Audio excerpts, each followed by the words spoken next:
श्री गणेशाय नमः। ओम नमः शिवाय। हर हर महादेव। तो आगे की कथा प्रारंभ करते हैं। अतविंशो अध्याय। शिव जी का हनुमान के रूप में अवतार तथा उनके चरित्र का वर्णन। नंदीश्वर बोले, हे मुने, अब इसके पश्चात शिव जी ने जिस प्रकार हनुमान जी के रूप में अवतार लेकर मनोहर लीलाएं की, उस हनुमत चरित्र को प्रेम पूर्वक सुनिए। उन परमेश्वर ने प्रेम पूर्वक हनुमत रूप से श्री राम का परम हित किया है। विप्र, सर्व सुखकारी उस संपूर्ण चरित्र को सुनिए। एक बार अत्यंत अद्भुत लीला करने वाले तथा सर्वगुण संपन्न भगवान शिव ने विष्णु को के मोहिनी रूप को देखा। उस मोहिनी रूप को देखते ही काम बाण से आहत की भांति शंभु ने अपने को विक्षुब्ध कर दिया और उन ईश्वर ने श्री राम के कार्य के लिए अपने तेज का उत्सर्ग कर दिया। शिव जी के मन के प्रेरणा से प्रेरित हुए सप्तऋषियों ने उनके तेज को राम कार्य के लिए आदर पूर्वक पत्ते पर स्थापित कर दिया। तत्पश्चात उन महर्षियों ने शंभु के उस तेज को श्री राम के कार्य के लिए गौतम की कन्या अंजनी में कान के माध्यम से स्थापित कर दिया। समय आने पर वह शंभु तेज महान बल तथा पराक्रम वाला और बानर शरीर वाला होकर हनुमान के नाम से प्रकट हुआ। वे महाबलवान कपीश्वर हनुमान जब शिशु ही थे, उसी समय प्रातःकाल उदय होते हुए सूर्य बिंब को छोटा फल जानकर निकल गए। तब देवताओं की प्रार्थना से उन्होंने सूर्य को उगल दिया।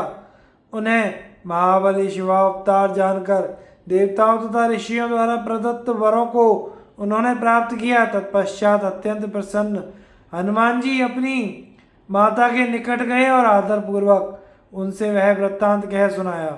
इसके बाद माता की आज्ञा से नित्य प्रति सूर्य के पास जाकर धैर्यशाली हनुमान जी ने बिना यत्न के ही उनसे सारी विद्याएं पढ़ ली।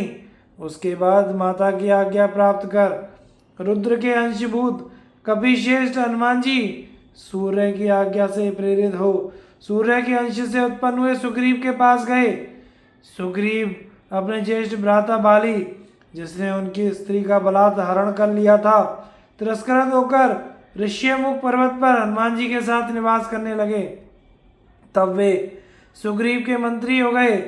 शिव जी के अंश से उत्पन्न परम बुद्धिमान कपिश्रेष्ठ हनुमान जी ने सब प्रकार से सुग्रीव का हित किया। उन्होंने भाई लक्ष्मण के साथ वहां आए हुए अपहत पत्नी वाले दुखी राम के साथ उनकी सुखदायी मित्रता करवाई।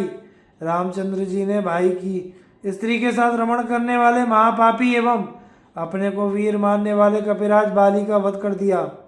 हे तात, तदनंतर वे महाबुद्धिमान बानरेश्वर हनुमान रामचंद्र जी की आज्ञा से बहुत से बानरों के साथ सीता की खोज में लग गए। सीता को लंका में विद्यमान जानकर वे कपीश्वर दूसरों के द्वारा ना लांघे जा सकने वाले उस समुद्र को बड़ी शीघ्रता से लांघ कर वहां गए। वहां उन्होंने पराक्रम युक्त अद्भुत कार्य किया और जानकी को प्रीतिपूर्वक अपने प्रभु का उत्तम मुद्रिका रूप चिन्ह प्रदान किया। जानकी के प्राणों की रक्षा करने वाला राम व्रत सुनाकर उन वीर वानर नायक ने शीघ्र ही उनके शोक को दूर कर दिया। उन्होंने रावण की अशोक वाटिका का को उजाड़कर बहुत से राक्षसों का वध कर दिया। फिर सीता से स्मरण चिन्ह लेकर रामचंद्र के पास लौटने लगे। उस समय महालीला करने वाले उन्होंने अत्यंत निर्भय होकर रावण के पुत्र तथा अनेक राक्षसों को मारकर वहां लंका में महान उपद्रव किया। हे मुने, जब महाबलशाली रावण ने तैल से सने हुए वस्त्रों को उनकी पूंछ में दृढ़ता पूर्वक लपेटकर उसमें आग लगा दी, तब महादेव के अंश से उत्पन्न हनुमान जी ने इसी बहाने से कूद कूद कर समस्त लंका को जला दिया। तदनंतर वे कपिश्रेष्ठ वीर हनुमान केवल विभीषण के घर को छोड़कर सारी लंका को जलाकर समुद्र में कूद पड़े। वहां अपनी पूंछ बुझाकर शिव जी के अंश से उत्पन्न हुए वे समुद्र के दूसरे किनारे पर आए और प्रसन्न होकर श्री राम के पास गए। सुंदर बेग वाले कपिश्रेष्ठ हनुमान जी ने शीघ्रता पूर्वक श्री राम के निकट जाकर उन्हें सीता जी की चूड़ामणि प्रदान की।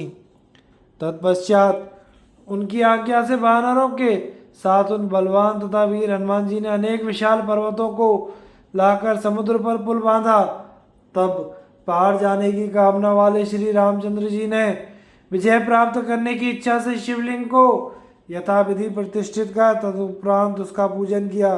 तत्पश्चात उन्होंने पूज्यतम शिव जी से विजय का वरदान प्राप्त करके समुद्र पार कर वानरों के साथ लंका को घेर कर राक्षसों से युद्ध किया। उन वीर हनुमान ने राक्षसों का वध किया, श्री रामचंद्र जी की सेना की रक्षा किया तथा शक्ति से घायल लक्ष्मण को संजीवनी बूटी के द्वारा पुनः जीवित कर दिया। इस प्रकार महादेव के पुत्र प्रभु उन हनुमान जी ने लक्ष्मण सहित श्री राम जी को सब प्रकार से सुखी बनाया और संपूर्ण सेना की रक्षा की। महान बल धारण करने वाले उन कपि ने बिना श्रम के परिवार सहित रावण का विनाश किया और देवताओं को सुखी बनाया। उन्होंने महिरावण नामक राक्षस को मारकर लक्ष्मण सहित राम की रक्षा करके उसके स्थान से उन्हें अपने स्थान पर ला दिया। इस प्रकार उन कपि पुंगव ने सब प्रकार से श्री राम का कार्य शीघ्र ही संपन्न किया, असुरों का वध किया एवं नाना प्रकार की लीलाएं की। सीताराम को सुख देने वाले वानर राज ने स्वयं श्रेष्ठ भक्त होकर भूलोक में राम भक्ति की स्थापना की। वे लक्ष्मण के प्राणों के रक्षक, सभी देवताओं का गर्व चूर करने वाले, रुद्र के अवतार, भगवत स्वरूप और भक्तों का उद्धार करने वाले थे। वे हनुमान जी महावीर, सदा राम का कार्य सिद्ध करने वाले, लोक में रामदूत के रूप में विख्यात, दैत्यों का संहार करने वाले तथा भक्त वत्सल थे। हे तात, इस प्रकार मैंने हनुमान जी के श्रेष्ठ चरित्र को कहा, जो धन, यश, आयु तथा संपूर्ण कामनाओं का फल देने वाला है। जो सावधान होकर भक्ति पूर्वक इसे सुनता है अथवा सुनाता है, वह इस श्लोक में सभी सुखों को भोगकर अंत में परम मोक्ष को प्राप्त करता है। इस प्रकार श्री शिव महापुराण के अंतर्गत तृतीय शतरुद्र संहिता में हनुमद अवतार चरित्र वर्णन नामक 20वां अध्याय पूर्ण हुआ। तो आगे की कथा का वर्णन हम अगले भाग में करेंगे। चैनल को लाइक, शेयर और सब्सक्राइब करें। हर हर महादेव।